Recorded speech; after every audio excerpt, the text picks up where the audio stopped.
Sebetulnya kalau secara loyalitas Hmm, mungkin ya. ya. Salah satunya adalah loyalitas Hmm. karena saya bisa dibilang em, kerja tuh udah nggak kenal waktu. Rumah kita. Bang Junet kembali hadir bersama Direktur Utama salah satu perumahan yang membangun KPR bersubsidi terbesar seluruh Indonesia, yaitu dengan Kang Angga. Kali ini saya akan mencoba menggali bagaimana sukses ini Kang Angga bisa menjadi developer besar untuk masyarakat berpenghasilan rendah. Pemirsa, Bang Angga mempunyai cerita unik yang nanti beliau bisa ceritakan bagaimana histori perjalanan hidup Bang Angga sebelum menjadi pengembang terbesar untuk realisasi KPR bersubsidi se-Indonesia. Selamat datang Mas Angga. Mas, Kang atau siapa nih? Biar saya nggak ini. Kang Angga boleh, Mas Angga boleh. Mas Angga, iya. Jadi Mas Angga, Ya. cerita Mas Angga ini menarik buat kita semua, supaya nanti bisa ditularkan kepada teman-teman kita, ya kan? Baik generasi muda, terus teman-teman kita pengembang, bagaimana menjadi pengembang sukses, ya kan? Nah, ini perlu cerita-cerita Kang Angga supaya nanti apa yang dilakukan Kang Angga itu dijadikan motivasi. Kalau bisa saat ini saya perlu Kang Angga cerita dulu dan memperkenalkan diri, ya, bagaimana histori perjalanan hidup sebelum menjadi pengembang. Boleh Kang Angga sampaikan sekarang? Boleh, boleh. Ya. Terima kasih Pak Ketum Aversi channel Bang Junet. Perkenalkan saya Angga Budi Kusuma. Kalau alhamdulillah saat ini di dunia properti dengan izin Tuhan saya menjadi direktur utama PT Hikmah Alam Sentosa. Alhamdulillah. Adapun sedikit cerita tentang perjalanan saya, memang kalau saya ceritakan, sebetulnya saya sendiri juga nggak nyangka Pak, nggak nyangka bisa seperti ini. Yang dulunya memang saya berangkat menjadi developer itu awalnya dari office boy awalnya, terus apa aja pokoknya saya butuh kegiatan, apa aja kegiatannya, mau nyuci piring, nyapu, ngepel, bikinin kopi, terus nyiram, bersih kamar mandi, apapun kegiatan itu saya lakukan karena saat itu saya sedang dalam kondisi yang kayaknya butuh kegiatan. Kalau saya nggak punya kegiatan, saya takut gila saat itu.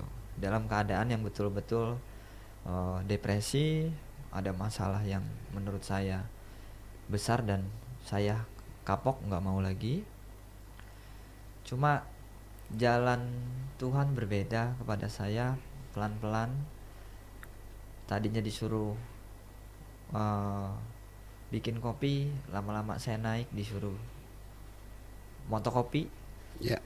Terus jadi persiapan pemberkasan konsumen, terus jadi marketing, terus ngurus berkasnya, nganter berkasnya ke bank, terus juga belajar perihal ngurus sertifikat.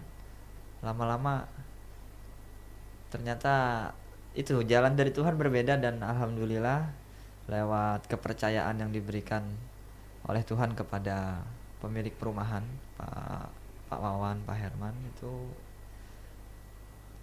saya Ownernya dulu ya. ownernya Ownernya. dulu Pak ownernya Pak Wawan. Ya. Ya. itu diminta untuk Angga gantikan posisi saya sebagai direktur utama. Hmm. Di situ saya kaget Pak, kaget, nggak bisa tidur saya. 2 hari itu susah tidur gitu. 2 hari susah tidur, akhirnya saya temui Pak Wawan. Pas saya ada 2 pertanyaan. Maksudnya apa? Maksudnya apa? Ada 2 pertanyaan. Kenapa Bapak keluar dan kenapa saya? Iya. Jawabannya sederhana tapi dalam buat saya. Iya. Jawaban yang pertama, kenapa saya keluar, untuk menyempurnakan ibadah saya, agar saya tidak mengakui perusahaan punya saya. Yang kedua, kenapa Angga, ya ini Angga sedang diperankan oleh Allah untuk sandaran kepentingan orang banyak. Ya. Angga siap atau tidak? Oh siap. Kepentingan orang banyak ini kan bangun KPR bersubsidi ya. Betul, untuk masyarakat MBR ya. Iya betul. Itu penting. Ya akhirnya saya terus menerima jasad saya ini sedang diperankan oleh Allah, oleh Tuhan. Apapun saya lakukan, ada pemikiran seperti ini saya lakukan, pemikiran seperti itu saya lakukan, selagi yang sifatnya untuk kepentingan orang lain. Ini perjalanan saya lebih ke arah sana. Sebetulnya kalau saya suka minder di saat harus bercerita, karena saya takut kalau berhadapan dengan orang-orang pintar tuh ini dibilang mustahil, ini dibilang nggak masuk akal, ngada-ngada gitu. Makanya sering ada yang tanya ke saya, kenapa bisa jadi developer besar, kenapa bisa jadi direktur utama? Jawaban saya nggak tahu, ini rencananya Allah, rencana Tuhan. Saya berangkatnya dari apa dulu?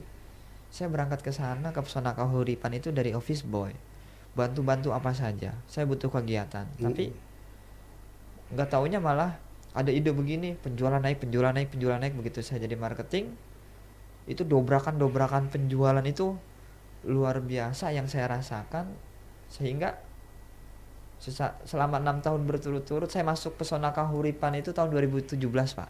Ya, baru 5 tahun lalu ya? Iya, sekarang tahun ke-6. Tahun ke-6 ya. Itu 2017, 2018 Pesona Kahuripan jadi 10 terbaik. 2019 jadi satu-satunya yang terbaik sampai peringkat 1. Versi Bank BTN. Oh, iya. Kategori KPR subsidi realisasi tertinggi. Nah, ini ada yang bilang ini si Angga kan gitu. Saya sendiri tidak merasa. Saya hanya ya sudah, saya harus punya ide seperti ini, yuk bareng-bareng jalan. Hanya seperti itu. Ya. Ini menarik dari Angga sampaikan, Mas Angga sampaikan. Pertanyaan saya adalah, tadinya kan Mas Angga office boy. Iya. Naik tukang fotokopi. Iya. Naik merapikan berkas konsumen. Nah, pemilik perusahaan ini kan tidak segampang itu menyerahkan amanah. Pasti ada kelebihan dari Angga, ya kan? Dan itu yang tahu adalah owner. Iya. Nah, memberikan kepercayaan ini tentu ada prestasi dari Angga. Iya. Nah, setahu saya prestasinya Pesona Kahuripan itu realisasi terbanyak nasional ya untuk sampai saat ini. Yeah. Untuk KPR bersubsidi. Yeah. Ya, artinya udah banyak yang. Nah, yang membuat owner percaya, Angga pasti juga tahu, ya kan? Yeah. Nggak semudah itu. Apa yang membuat owner itu akhirnya menyerahkan tongkat kepemimpinan, bahkan Angga dijadikan direktur utama? Hanya sekedar alasan apa? Mau beribadah, konsentrasi dan lain sebagainya. Menurut Angga apa yang selain itu? Tentunya kalau secara loyalitas mungkin ya. Yeah. Salah satunya adalah loyalitas, karena saya bisa dibilang kerja tuh udah nggak kenal waktu. Bisa dibilang itu, dan saya memang orangnya, makanya sampai kurus gini ya. pengen ini belum kesampaian. Makanya kerjaan ini ya kerjain. Orangnya apa ya, bisa dibilang tuh sama kerja itu senang saya. Nah, berawal kenapa bisa jadi senang, karena pertama saya mau balas budi sebetulnya. dengan owner, dengan perusahaan, kalau saya bayar dengan uang nggak kehitung, Ya. karena nggak kehitung. Nah dari situ saya sudah bertekad, ya sudah, cara saya balas budi adalah mengabdi kepada perusahaan atau mendedikasikan diri saya kepada perusahaan. Selama perusahaan masih membutuhkan saya akan tetap ada di Pesona Kahuripan. Kalaupun sudah tidak membutuhkan, ya saya tidak bisa berbuat apa-apa. Artinya ini sudah diperjalankan sama Tuhan seperti ini. Iya.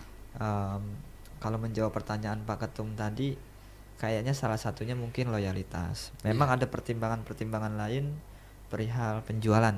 Iya. Penjualan Prestasinya, yang prestasinya ada di penjualan. Nah, kalau penjualan, Angga tahun ini itu sudah melakukan tahun ini ya, karena kan saya lihat datanya 3 tahun ini Pesona Kahuripan masih kan nggak kira 3 tahun ke belakang berapa sih realisasinya untuk KPR subsidi, terus tahun 2022 sampai tahun 2022 ingat 3 tahun ke belakang Ingat. ya. Tahun 2019 itu realisasi berapa? 2019 itu 1.200 sekian, nggak sampai 1.300. Itu pada saat COVID ya? Ya. Ya, itu nggak gampang tuh masa COVID tapi bisa merealisasikan KPR sebanyak itu. Terus tahun 2020? 2020 naik 1.300 sekian. 1.300. Tahun 2022 21 ya? 21 itu 1.500. 1.500. Jadi masih sekitar itu ya. Ya. 2022 sekarang? 2.200. Ini 2.200 ini semester pertama. Tahun 2022 1 tahun. 1 tahun Itu 2.200. 200. 2023 semester pertama ini itu sekarang sudah 1.000, belum sampai 1.100, 1.000 Iya. sekian. Iya. Semester Tapi pertama. semester pertama ya. Iya. Nah, ini kan Angga ini ya, saya ibaratkan ini kurusnya Angga jangan-jangan korban dari nggak berhenti kerja nih, siang malam bikin kerjaan terus kan. Enggak. Angga sekarang usia berapa sih? 36. 36. Ya. Kalau total nih untuk produksi KPR bersubsidi dari mulai berdiri sampai sekarang itu sudah berapa ribu unit untuk masyarakat rumahnya itu? Lebih dari 10.000. 10.000 ya? Udah sampai 11.000 tapi sudah lebih dari 10.000. Iya, tapi kayaknya tahun ini pasti lebih ya, tahun ini. Tahun ini lebih. Ya.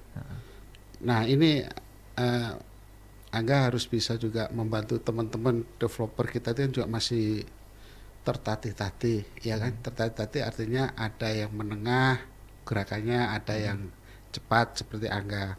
Nah, kita bicara rezeki Tuhan yang mengatur, tapi bicara ilmu tidak ada salahnya kita sesama pengembang sharing ilmu. Ya. Karena kan dari lokasi sudah beda, dari target pasarnya juga beda. Nah, kan kita ada nggak Angga kepingin berbagi ilmu dengan teman-teman terkait bagaimana nih ilmunya Angga terhadap penyediaan rumah KPR bersubsidi, ada nggak keinginan itu? Ada, Pak. Ya, Ada. ke teman-teman ya. Iya. Ya. Ya, sebelumnya sih mohon maaf, ini hanya dari versi saya pribadi. iya. Artinya saya pendatang baru dan saya masih muda. Bukan berarti untuk menggurui, bukan. Oh tidak, Tapi, tidak. Bicara ilmu kan kita harus ikhlas juga. Ya. Anak SD, ya gurunya harus ikhlas kalau anak SD muridnya itu bisa jadi profesor. Itu kebanggaan. Ya. Jadi tidak ada istilah menggurui, tidak. Ya. Ilmu itu saya pikir yang muda aja bisa. Ya. Ya kalau memang ilmunya lebih baik, kenapa nggak kita harus akui itu? Pertama, kalau secara trik penjualan, saya rasa umum, Pak Ketum, secara offline ataupun online. Offline bisa disasar kepada PKS dengan perusahaan. Ya. Online disasar kepada media-media sosial yang saya rasa untuk memviralkan itu zaman sekarang bukan hal yang sulit ya. Iya. Asalkan kita bisa mengkonsep bagaimana cara memperkenalkan produk kita, itu pasti pasti tidak sulit untuk viral. Kebetulan kalau di Pesona Kahuripan, di sini saya berbicara secara era digital atau online-nya dulu. Yang kami lakukan itu, kami mewajibkan setiap marketing itu mempunyai minimal 5 akun sosmed Sosmed. ya. Hmm. Kalau marketing kami ada 100 lebih marketing Dalam satu proyek atau seluruhan? keseluruhan. Ada 100 lebih. Ditarget nggak satu bulan itu berapa satu marketing?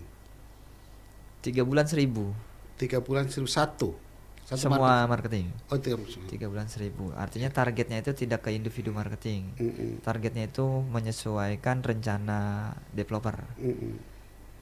Nah, marketing itu biasanya mau iklan, penyakitnya adalah males bikin materi iklan. Itu penyakitnya. Iya. Nah, saya tidak menyalahkan marketingnya. Saya cari obatnya. Obatnya adalah ya sudah saya bikinin materinya. Oh gitu. Kan gitu. Artinya Tinggal posting aja posting. mereka. Agar tidak kerasa bikin materinya itu ada 100 marketing, anggap saja marketing nomor 1, 2, 3 sampai 100. Pagi itu marketing nomor 1 bikin materi iklan. Hasil dia bikin materi iklan dibagikan kepada 100 marketing. Yang lainnya Nomor 2 sampai 100. Terus secara bersamaan 100 marketing ini memposting materi iklan yang tadi sudah dibuat oleh marketing nomor 1. Iya. Berarti pagi hari kalau satu marketing minimal punya 5 akun sosmed dikali 100 itu sudah 500 postingan Pesona Kahuripan masuk di pagi. Iya. Siang itu marketing nomor 2 yang bikin materi. Diulangi lagi, dibagikan lagi, posting lagi 500 lagi. Sore marketing nomor 3 yang bikin materi, dibagikan lagi, diposting lagi, naik lagi 500 iklan. Malam marketing Setiap nomor hari 4 ya? Setiap hari. Ya, malam itu marketing nomor 4. Jadi sehari itu minimal 4 kali posting dari 5 akun sosmed dari 100 marketing. Berarti dalam waktu 1 hari Pesona Kahuripan naik iklan 2000 postingan. Itu salah satu trik kami untuk, dan ini kami jaga konsistennya, minimal 2000 postingan per hari naik. Kebanyakan marketing improve. Wah, dia bikin lagi sendiri untuk konsumsi sendiri, terserah. Yang jelas yang 2000 postingan per hari ini wajib. Dan nanti hari berikutnya yang bikin materi itu marketing nomor 5. Marketing nomor 1 mungkin kebagian berapa bulan berikut ya, baru bikin materi lagi. Ke 100-nya ya. Kembali ya. Iya. Terus, itu ngobatin marketing itu mau posting, mau iklan, males bikin materi. Obatnya menurut saya itu. Ya. Karena kita kerjasama. Kalau ini kan daerahnya daerah Bekasi, Bogor ya? Bogor. Nah, pasti Bogor ini kan salah satu penduduk yang padat. Iya. Ya, padat. Nah, ini kan banyak macam-macam latar belakang pekerjaan untuk calon-calon konsumen. Kalau di tempat Angga itu paling banyak konsumen dari sisi apa? Pekerja non formal atau apa, karyawan dan sebagainya? Kebanyakan karyawan. Karyawan apa ini? Karena pangsa pasar, saya kalau lagi lihat database suka kaget sendiri. Apa pabrik atau apa gitu? Kantoran. Perkantoran. Karena pangsa pasar kita ya? Jakarta Timur Selatan, swasta. Oh jadi gini, bangun rumahnya di daerah Bogor, tapi konsumennya sekitar Jakarta. Iya. Tapi untuk karyawan yang penghasilan KPR subsidi ya. Iya. Penghasilan apa? Masyarakat untuk MPR ya. Angga, kalau saya kan pernah main juga di proyek Angga itu kan banyak permasalahan yang kita hadapi ya. Seusia muda 35 tahun itu kan kita nggak gampang bicara tentang pertanahan. Ya kan, dari mulai kita transaksi tanah awal negosiasi sampai eksekusi dan land clearing ya kan. terus masalah bangunan, masalah perizinan, ya kan, masalah lagi pembiayaan perbankan. Ini kan bukanlah hal gampang menurut saya. Bagaimana Angga membagi ini semua? Tugas-tugas ini apakah saya ambil alih sendiri atau seperti apa? Ada kita ada tim, kita Iya. bagi-bagi tugas-tugas yang tadi disampaikan oleh Pak Ketum. Cuma kalau saya secara pribadi, saya tidak mau bergantung, artinya nggak mau bergantung kepada orang lain. Artinya itu bukan tidak percaya, bukan. Tetap kepercayaan full dalam bekerja sama kita berikan kepada tim. Ini bagian divisi pertanahan, Ya. ini bagian divisi penjualan, ini bagian divisi Bangunan. pembangunan. Nah ini Iya. ini kami bagi. Tapi saya berkecimpung di semua divisi itu untuk memastikan yang dijalankan oleh teman-teman seirama nggak perjalanannya dengan schedule yang kita buat. Untuk memastikan itu, apabila tidak, oh ini ada cara lain, ada cara Treatmentnya beda lagi.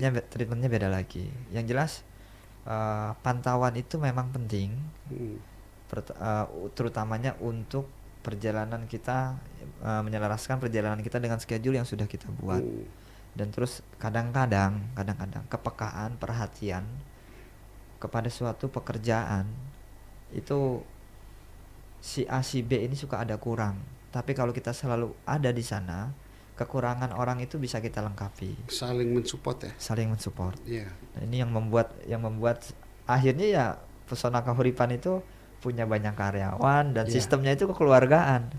Gitu. Ya, akhirnya seperti itu. Nah, kalau timnya sudah jalan, tentulah harusnya Angga sudah banyak lebih santai, ya kan? Nah, saya melihat Angga tuh semuanya juga harus jadi perhatian Angga semua kan, itu pekerjaan itu kan, walaupun timnya ada. Ya. Ya. Kembali ke ini Angga, kalau latar belakang Angga itu tadi dari office boy, tentunya juga ya mungkin di bawah MBR juga ya kalau bicara itunya ya. Iya. Iya kan? Ya. Kalau 700.000 dulu gaji saya. gaji di office boy itu. Ya. Nah, berarti Angga sendiri pun ya mohon maaf, rumah Angga dulu seperti apa sebelum ini? Nggak punya. Nggak punya. Ya. Waktu jadi office boy nggak punya rumah. Nggak punya. Nah, sekarang bisa merumahkan sekian banyak orang, ribuan ya. Ribuan. Nah, itu menurut Angga ada kebanggaan seperti apa? Luar biasa. Karena Iya. secara pribadi saya, dulu saya punya pikiran, ya Allah, kayaknya mustahil saya untuk punya rumah. Iya. Tapi begitu saya KPR rumah subsidi, ini bangganya luar biasa, seperti kayak ya Allah, impian saya ini yang saya tunggu-tunggu ini tercapai. Walaupun kecil ya. Walaupun kecil. Sampai sekarang saya tempati rumahnya. Rumah itu, Iya. walaupun sudah jadi dirut masih menempati rumah itu. Iya, masih saya tempati rumahnya. Iya. Tinggal di situ saya sampai sekarang. Iya. Dan Berapa angsurannya? 1.075.000. Untuk ngambilnya waktu office boy ya, sekarang udah nggak bisa ya. Ya. Ya, jadi begitu sekarang bisa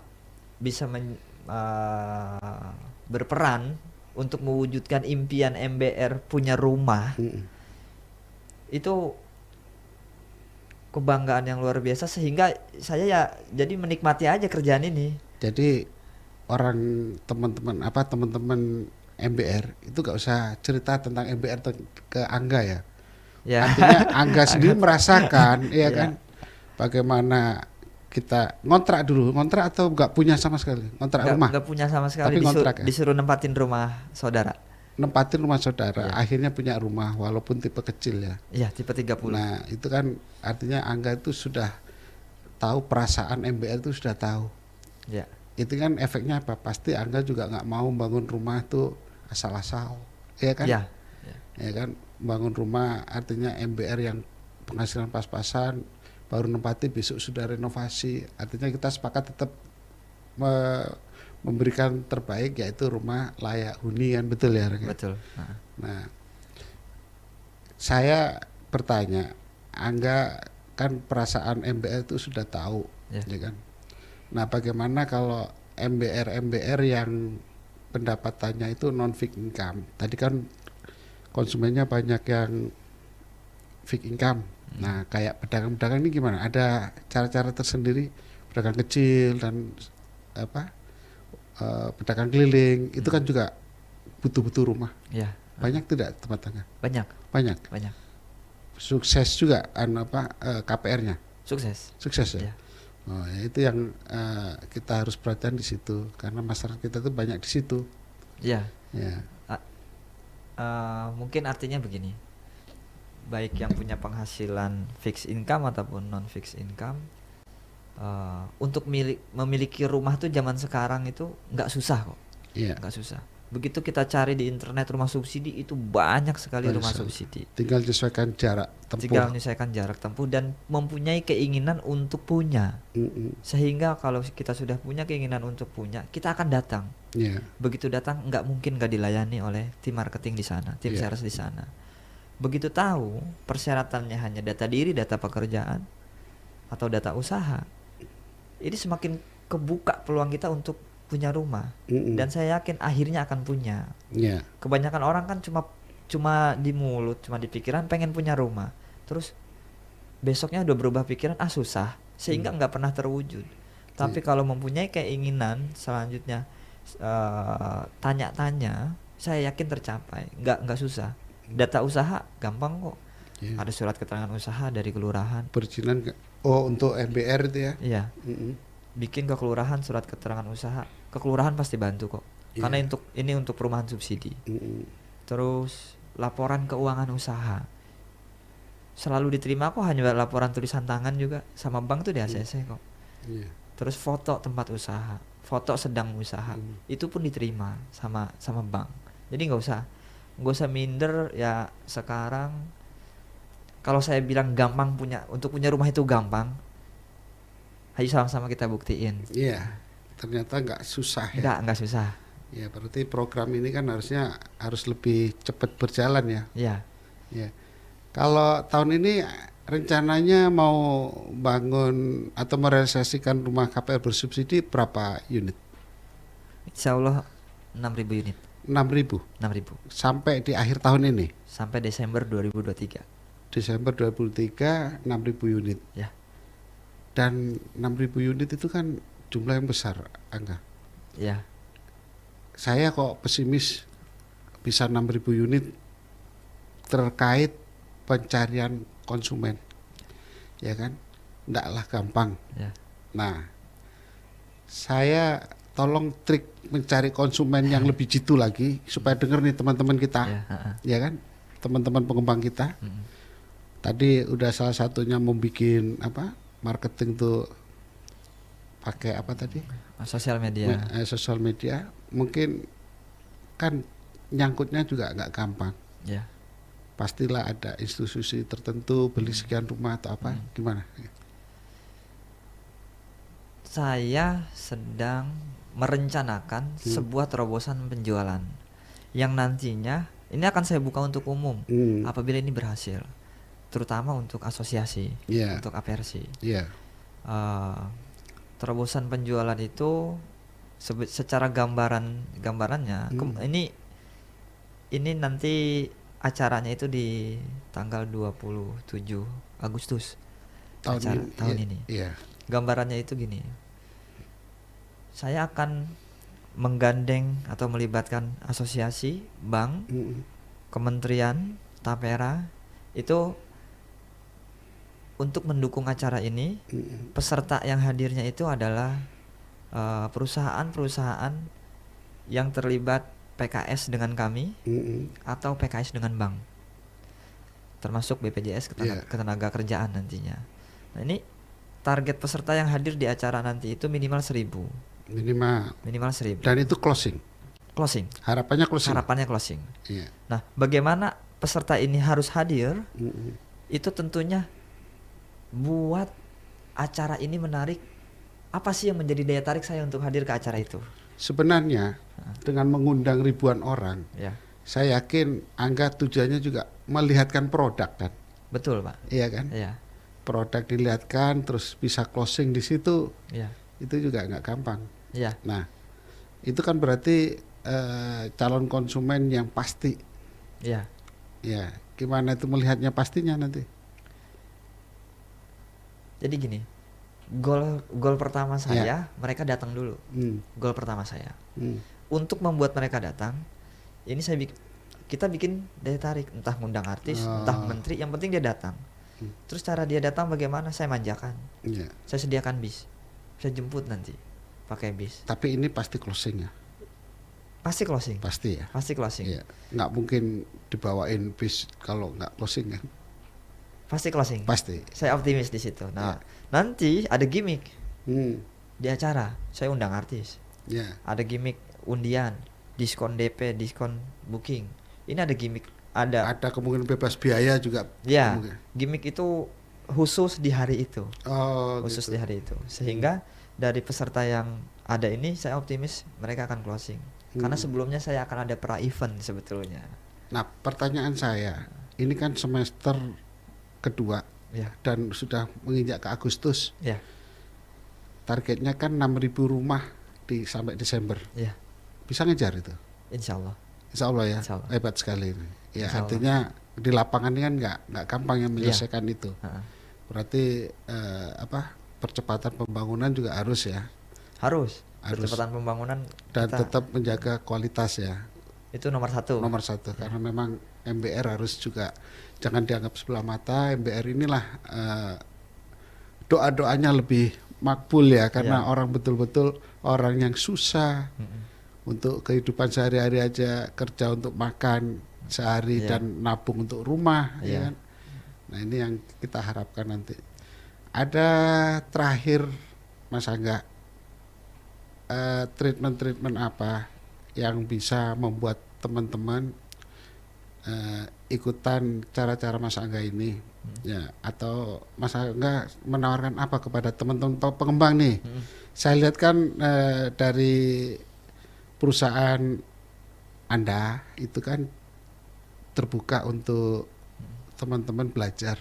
Ya. Bisa nggak itu? Apa jadi penawaran ke teman-teman? Ya, boleh kalau mau kita sama-sama sharing, Iya. belajar. Cuma tadi saya mungkin menyambung pertanyaan Pak Ketum tentang jualan kan Iya, gitu ya. iya, iya. Tentang jualan. Tadi saya baru ngebahas perihal trik jualan dari marketing. Iya, iya. Sebetulnya ada ya istilah developernya ikut jualan. Developer. Enggak cuma marketingnya yang Iya, jualan. iya. Nah, developernya ikut jualan itu dengan cara apa? Dengan cara menyajikan produk ini yang bermutu. Mutu bangunannya dijaga, Itu kerapihan, kebersihan seluruh area proyeknya dijaga. berarti tugas Tugas developer. Iya, betul. Itu akan menanamkan kepercayaan di dalam diri konsumen. Kita bangun dulu jalannya. Kita nggak takut untuk bangun dulu jalan baru rumah. Ya, saya perhatikan di perumahan Anda yang Iya. seperti itu. Ya, kita bangun dulu jalannya, terus baru rumahnya. Infrastruktur sudah jadi. Ya, infrastruktur sudah jadi. Nah, itu ada, saya pernah sharing sama teman saya juga. Lu nanti kan kamu tuh jalan rusak lagi karena ada mobil material Alat keluar berat. masuk, alat berat keluar masuk. Ya. Percuma, lebih baik nanti. Saya enggak, tetap dari awal dulu. Karena dulu Pesona Kahuripan pun begitu. Jalan belakangan, tunggu bangunan selesai dengan dasar alasan tadi nanti takut rusak lagi. Iya. Nah, sekarang kami balik. Jalan dulu, rusak kami perbaiki. Oh, ya. Kan kalau tidak mau rusak pakai kualitasnya yang bagus Artinya sekalian. seimbang ya, imbang Iya. antara dengan jalan di infrastruktur didahulukan, otomatis konsumen lebih cepat. Begitu konsumen datang dan survei ke sana, itu biasanya jatuh hati. Jarang yang nggak closing ya. Jarang yang nggak closing. Oh ya, berarti memang kalau bicara tampilan nih bedaknya dulu harus rapi dan lain sebagainya ya. Iya, mungkin itu yang dibilang kalau saya pribadi dan di perusahaan bilang sama teman-teman, developernya jualan. Nah, cara developer jualan itu tadi infrastrukturnya, mutu bangunannya. Jadi kalau marketing beda treatmentnya, Iya. kalau developer punya strategi sendiri ya. Iya, Artinya mensupportnya itu semuanya ya. Iya. Marketing yang freelance dan ada juga dari developernya. Ya, mutu bangunan. Iya, mutu bangunan dan kualitas itu penting. Penting. Iya. Karena memang MBR itu ya jangan sampai menempati rumah sudah bocor, Iya, nggak layak. nggak layak, keramiknya lepas-lepas. Lepas-lepas. Nah, toh kasihan juga kan, dia penghasilan juga pas-pasan kalau nempati rumah langsung Langsung ada perbaikan merenovasi, kan, gitu. perbaikan kasihan juga. Ya inilah saya harap kita semua bisa membantu program pemerintah dan ini Amin. kan bagian dari ibadah. Iya. Ya saya selalu ngomong ke teman-teman kalau kalian mau mencari margin tidak layak untuk membangun rumah KPR subsidi. Iya. Karena margin KPR subsidi itu kan sangat tipis sekali ya. Iya. Yang ada margin sosial, Iya. margin ibadah itu yang penting kan. Iya. Makanya saya minta teman-teman kalau bangun rumah KPR subsidi harus ikhlas, ya Iya. kan. Kalau mau cari margin banyak jangan di situ. Iya. Ya, banyak rumah komersil, ya kan. Iya. Nah, mungkin ini yang yang kita diskusikan. Angga, terima kasih sudah hadir di Bang Junet. Semoga ini membuat teman-teman, saya yakin teman-teman akan belajar ke Mas Angga. Iya. Karena ada kebanggaan juga di Apersi, ada beberapa developer realisasi terbesar nasional, Iya. ya nasional dari seluruh pengembang se-Indonesia. Nah ini prestasi banget buat kita. Nah tentunya ini nanti tetap dipertahankan dan satu lagi MBR harus dapat perhatian dari kita, dari pemerintah juga. Iya. Penting itu semua. Mungkin ini pemirsa menarik cerita dari Bang Angga, ceritanya dari riwayat dari orang susah, OB bahkan tidak punya rumah, sekarang bisa membantu pemerintah dalam rangka merumahkan, ya kan. Salah satunya adalah membantu merumahkan melalui KPR bersubsidi untuk masyarakat Indonesia. Demikian Mas Angga, terima kasih atas kehadirannya. Rumah kita.